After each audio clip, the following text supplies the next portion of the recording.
believe it or not, if one person messes up, they probably won't even get punished. What?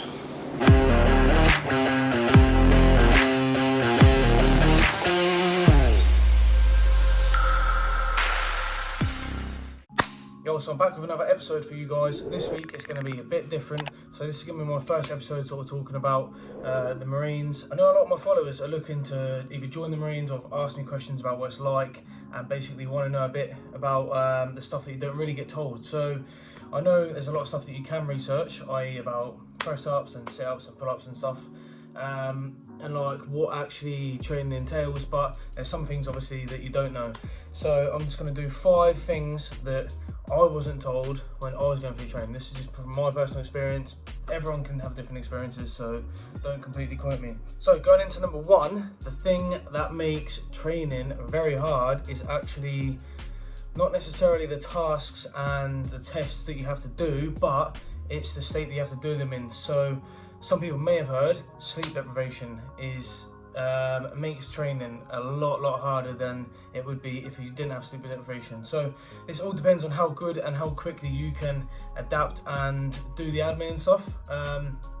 So obviously over night time you might be finished with a day with your whatever you've done. So it might be lectures, might be fizz, bottom field, swimming, whatever it is, a combination of them things.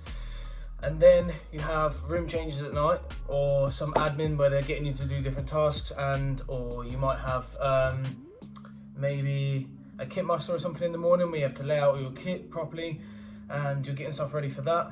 The quicker that you can do that admin and sort out your lockers or whatever the admin may be, the more sleep you can possibly get. Yeah, boy. But it is without a doubt, I would say everyone is going to be having sleep deprivation at some point. Especially when you're going like in the field and stuff and you've got central routines and stuff like that, you will be sleep deprived. So with each one of these points, I'm going to try and put it into perspective what I mean by sleep deprivation. So the most extreme time that I was sleep deprived in training was probably on exercise. As expected. I can't remember what exercise it was, but I remember being in a troop snake, as you would say. So basically you're yomping, or I'll just use the term walking for now. You're walking with all of your kit on your back to another destination and you're spaced out. And I was jumping throughout the night, and as I'm jumping, bushes was turning into animals basically. Party starts, goddammit. So I was jumping along the ground and I could see bushes in the distance or in the foreground, and they were turning into like black panthers and stuff and started moving, and I started hallucinating bad. This was purely down to the sleep deprivation, so I can't remember how much sleep I actually had, but very little, if not none. So yeah, sleep deprivation is hard. So if you can, try not to wrap on your admin or go on like on the latter stages when you can get your phone back and stuff. Try not to spend time on your phone or wasting time doing things. Try and be as efficient as you can. So whilst your washing is being done, you're going back and you're doing other things whilst then being dried. You're going back and doing other things. And yeah, obviously there's no escaping it, but there is ways to do it better. So just try to keep going. So number 2, as much as this might seem a mega obvious one, is swimming. So yeah, the Marines is land and water. When I went through training, 3 people out of my troop failed because they couldn't pass the basic swim test, which is like the first sort of introduction to the swim that you get. So make sure that you can do swimming. What I would suggest is probably making sure that you can swim with clothes on, because that's what you'll be doing. So whether that's you going down to the river with a friend, don't go down to the river by yourself and do this. Going down to a river, or even like maybe a local pool, if you speak to a lifeguard and just say, look, I'm going in training or whatever, can I at a certain time maybe come and just do a couple of links or whatever, tread in water obviously, just so you can feel that sort of restriction on you if you've never done that before. And I would probably suggest also doing at least maybe 1 or 2 sessions of hypoxic training, like in the water, maybe like on that same day after you've done it with the clothes for a couple of lengths or whatever. Then taking that off and doing some lengths underwater, because you'll be doing things such as drowning sessions, is what they used to be called, or what we called them when we was going in training. And that is a lot of hypoxic, so you'll be doing tea bags. If you don't know what that is, that's basically jumping in off the side, going under the water, back up, doing a muscle up on the side, and getting out of the pool, and then jumping back in. You might be doing that for some amount of time, or they'll have like a whistle or a beep, and every time the whistle or the beep goes off, you'll all be on the deep end treading water. You go to the bottom and then push off, and then come up, take a breath, and then you go to the bottom, push off, take a breath. You might be doing that 10, 20 times, I don't know how many. So yeah, make sure you do some sort of swimming. So as I alluded to earlier, yomping, that is essentially walking with weight for a long period of time. Now, again, this is where a lot of people do fall.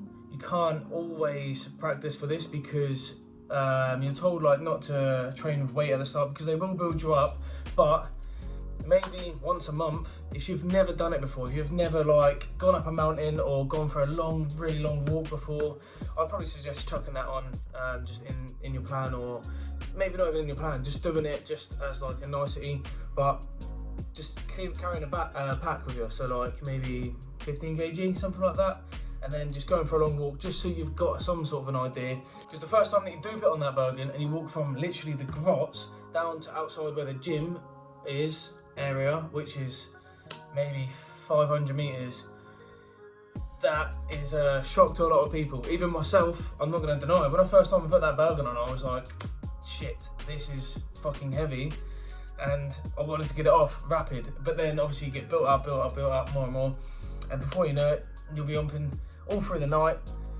however many hours.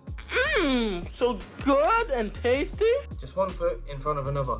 That's all it is. So, number 3, thrashings. Obviously, RoyalMarines training is renowned for thrashings. Like, if you mess up, you're gonna get thrashed. Whether that's the basic press-ups, the Sally challenge, bring Sally up challenge, or that could be going for a full mud run in the estuary, which you'll soon learn about if you do. And also, one on thrashings, just to allude to that point, you're not safe. So, for example, I'll give you 2 examples. One example is a troop, which one of my mates was in. This didn't happen to me necessarily, but he was in a troop before. They came out of the field, so they was away on exercise, doing, I don't know how long they was on exercise for, but basically getting thrashed, absolutely fragged, sleep deprivation, everything. They come back, so they got the coach back, yomped back into the base, however long that was, got up to the grots, and then the training team turned around and said, right, you've got half an hour, and then you're back outside with your Bergens, and they yomped back into the field, and they carried on being in the field. Got him! So even when you've got that false sense of security, you're basically never safe. So that leads perfectly on to the last one, which I'm just going to talk about, is even if you are perfect, like I just alluded to before, they don't actually need a reason to thrash you. If he dies, he dies. Well, there is going to be people within the troop, once people start getting whittled down and people leave, get injured, whatever, and the troop gets more finite to who's actually probably going to be passing. At that stage, or throughout the whole training, there is team punishment. So basically, if one person messes up, you're all getting punished. Or a lot of the time, believe it or not, if one person messes up, they probably won't even get punished, and everybody else will get punished. There's been a lot of times where if someone is late for a detail, someone does something wrong, haircut, whatever for the reason may be, they will be calling the up and downs for everybody else doing press-ups outside, probably in their drill shoes, getting their toes absolutely scuffed up, which I've just spent like however many weeks trying to ball to make it look like glass, trying to make leather look like glass. And then they get to drill, and then they get thrashed again, but that dude probably won't get thrashed again because his rig isn't messed up, so then everyone starts, yeah, it's just hard to then keep that team cohesion. But again, I'm just going to end by saying there's nothing beating the satisfaction of ending up passing out and getting your green lid. So with all of these things in mind, if you're still thinking, yeah, I can persevere and do it, then get yourself down there and go through it 100%. Good luck with it. And as Chad as that saying is, it's all about the mindset. It literally is all about the mindset. The body can go way further than what the mind is telling it can. So when you're in pain and when it's hurting, you can go way, way more. So your capacity has not been reached just yet. So one foot in front of another. Don't forget that. I hope you enjoyed that. I'm probably going to be pushing out at some point a press up demonstration because they're super strict and people need to know how to do the super strict versions. Basically a pull-up one, and also you don't really have to watch this one because I didn't know how to do the pucker rope climbs, but I will probably at some point, if I can get hold of a rope, do a rope climb one, because there was people who had practiced the rope climbs in my troop before, and as soon as you get into it or you're doing the practice rope climbs in the gym or outside, they were flying up and down, no problems. And a few people did end up failing training purely because they couldn't do the rope climbs. So that is a big element.